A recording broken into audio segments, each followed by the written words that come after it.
If you search for worst enemy of science, the results will be about a philosopher named Paul Feyerabend. You'll find this blog post on Scientific American and this book on Amazon. But the name itself comes from this article in Nature from 1987, where Feyerabend was described as the Salvador Dali of academic philosophy and currently the worst enemy of science.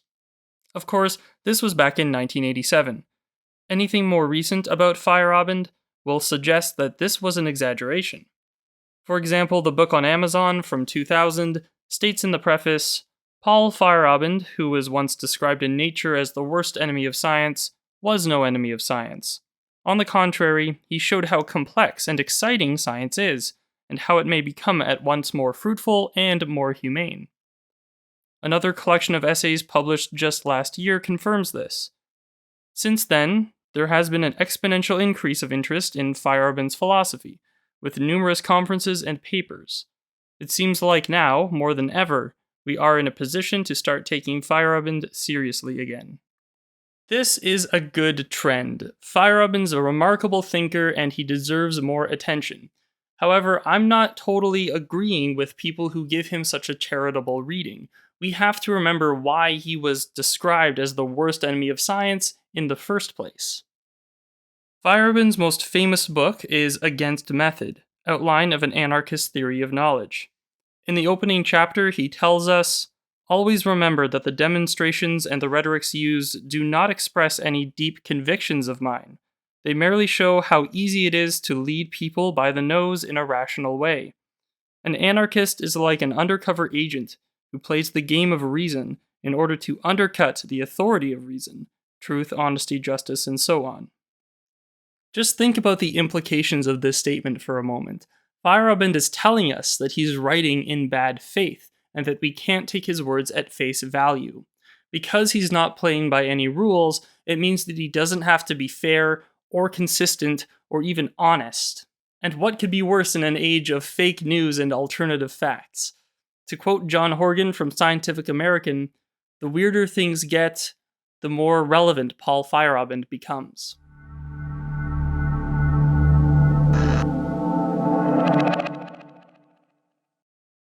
Feyerabend wrote his autobiography in the final years of his life. He barely completed it before his death in 1994. I'll be sharing his life story and some photos from this book. Paul Feyerabend was born in Vienna in 1924. His father was a civil servant and his mother a seamstress. He describes his childhood as perplexing, seeing his environment as chaotic and full of strange events.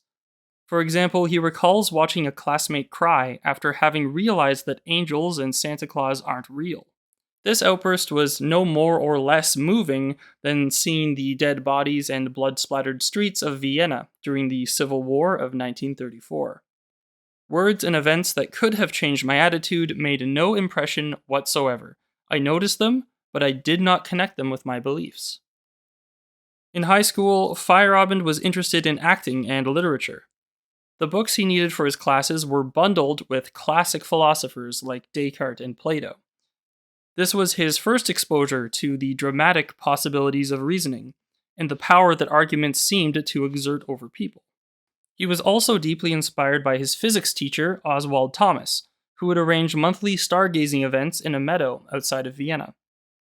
Meanwhile, Feyerabend's interest in drama evolved into his lifelong passion for singing. The course of my life was clear: theoretical astronomy during the day, then rehearsals, coaching, vocal exercises, opera in the evening, and astronomical observation at night. The only remaining obstacle was the war. After graduating from high school, Feyerabend was sent to Germany for military training. Starting in 1942, he would travel to France, back to Vienna, to Yugoslavia, and then to the Russian front in Poland. In January 1945, while in retreat from the Russian army, Feyerabend was shot in his spine, temporarily paralyzing him from the waist down. He would come to walk again within a year, but only with the help of a cane, and was impotent for the rest of his life. After the war, Feyerabend moved back to his family house in Vienna. Only his father lived there now, his mother having committed suicide in 1943. This was yet another tragedy that failed to penetrate Feyerabend's outer shell.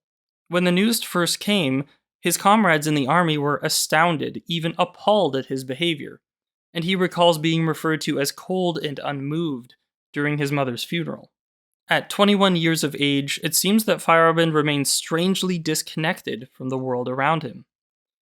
At this point, he returned to the University of Vienna and became serious about academics. He rekindled his love for physics and astronomy, but was gradually drawn back to the dramatic reasoning of philosophy. In the mid-century, the most dominant school of philosophy was logical positivism. It was developed in Vienna through the 20s and 30s, meaning that Feyerabend was too young to be a part of this original group. But he was just in time to explore one of its many branching disciplines, in this case, the philosophy of science. Feyerabend wrote on topics like empiricism and scientific method, which earned him approval. But according to his autobiography, he was only repeating the attitude of the logical positivists. Science is the basis of knowledge. Science is empirical. Non-empirical enterprises are either logic or nonsense. The 1950s were a period of intellectual expansion for Feyerabend, as he established his reputation in Vienna and eventually across Europe. He was stimulated by personal encounters with thinkers like Ludwig Wittgenstein, Karl Popper, Niels Bohr, Viktor Kraft, David Bohm, and Thomas Kuhn. These were some of the great minds that helped to shape Feyerabend through the 1950s. Feyerabend had no lack of inspiration, but his perspective was still confined to the academy. He was not yet a provocateur. Something needed to connect with his emotions and change his attitude, which is exactly what happened while he was teaching in the 1960s at the University of California, Berkeley. Student rallies at the University of California at Berkeley over the past 2 months have become commonplace. People began to speak. The only reason that I took part in this is because I like Cal very much. I'd like to see it better. The free speech movement was a massive student protest at Berkeley that lasted throughout the first half of the 1960s.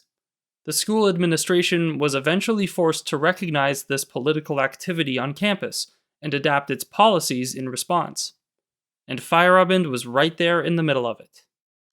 In the years following 1964, Mexicans, blacks, Indians entered the university as a result of new educational policies. There they sat, partly curious, partly disdainful, partly simply confused, hoping to get an education. What an opportunity for a prophet in search of a following. What an opportunity, my rationalist friends told me, to contribute to the spreading of reason and the improvement of mankind. What a marvelous opportunity for a new wave of enlightenment.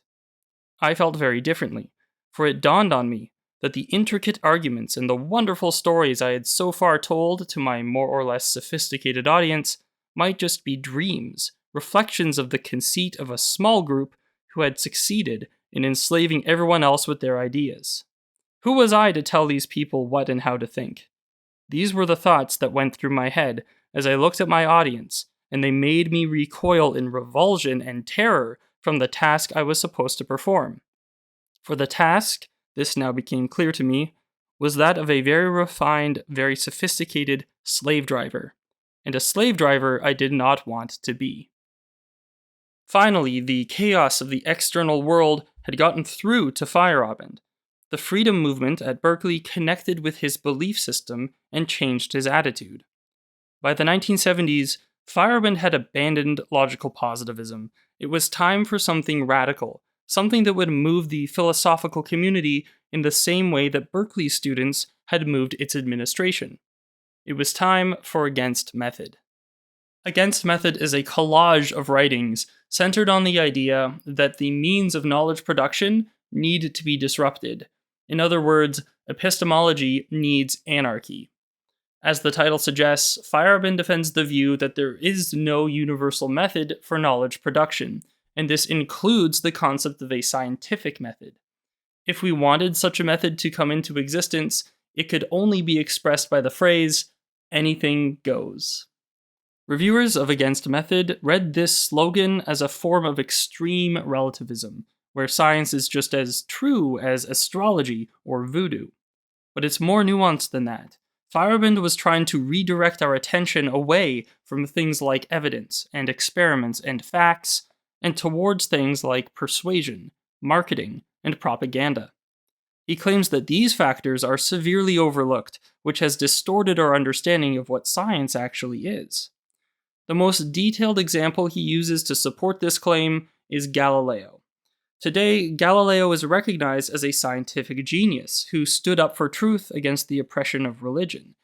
Anyone who decides to take such a stand would find themselves faced not with arguments, which they could most likely answer, but with an impenetrable stone wall of well-entrenched reactions. Thus, in making his case for the motion of the Earth, Galileo faced some very well-entrenched reactions, one of which was the so-called tower argument. If the Earth was, in fact, moving, then dropping an object from any height would result in a small amount of horizontal displacement.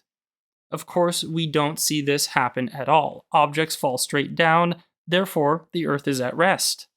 This was basically irrefutable, or as Feyerabend describes it, a natural interpretation. Now, we all know that Galileo was ultimately successful in altering our interpretation of falling objects. But according to Against Method, this was not because he had access to special evidence or facts, but rather because he uses psychological tricks, in addition to whatever intellectual reasons he has to offer. These tricks are very successful, they lead him to victory, but they obscure the new attitude towards experience that is in the making.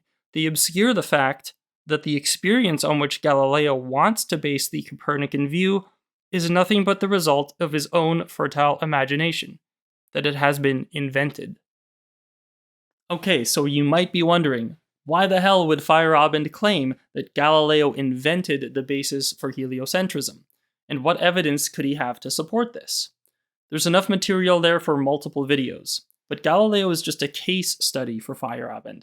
His main point is this: as famous as Galileo was, and as pivotal as the scientific revolution was, they have not and will not give us a reliable method for producing scientific knowledge.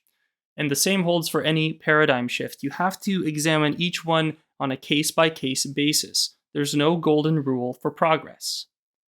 Furthermore, Feyerabend claimed that his contemporaries, like Karl Popper, were hypocrites, because on the one hand they praised Galileo as a scientific genius, while at the same time they would have sent him away as a heretic if they had been his contemporary in the 17th century. Naturally, Feyerabend was heavily criticized for Against Method. He was mostly accused of being inconsistent, claiming one thing here and then opposing it there. People were suspicious. How does an anarchist defend themselves against rational criticism? Feyerabend grew exasperated. Somewhere in the middle of the commotion, I grew rather depressed. I often wished I'd never written that fucking book. Nevertheless, Feyerabend doubled down on his position 3 years later with Science in a Free Society. This book is more political. For example, in the chapter titled, "Science is one ideology among many, and should be separated from the state, just as religion is now separated from the state." He also responded to his critics directly, in a section called Conversations with Illiterates. Feyerabend would continue lecturing at Berkeley and other European schools until the early 90s. He retired after having married his fourth and final wife, Grazia, and his final manuscript was published posthumously as Conquest of Abundance. His later writings expanded into history and culture, spreading his ideas beyond philosophy. However, the recent interest in Feyerabend is largely focused on his philosophical significance. Which brings us back to the question of whether or not Paul Feyerabend really was the worst enemy of science. There's a parallel with Galileo here, in the sense that Against Method also generated a wall of well-entrenched reactions instead of legitimate counterarguments. So, Feyerabend took a page out of Galileo's book and used psychological tricks to get his point across. Does this mean that he was writing in bad faith? I think it's more accurate to say that Paul Feyerabend was an esoteric writer. The meaning of his texts is contained between the lines, and you have to read him very carefully in order to understand what he's trying to teach us. I'll have some more evidence and explanations in my next video, but in the meantime you can watch my video about esoteric writing and the work of Arthur Melzer. Until then, I hope you enjoyed, and see you in part 2.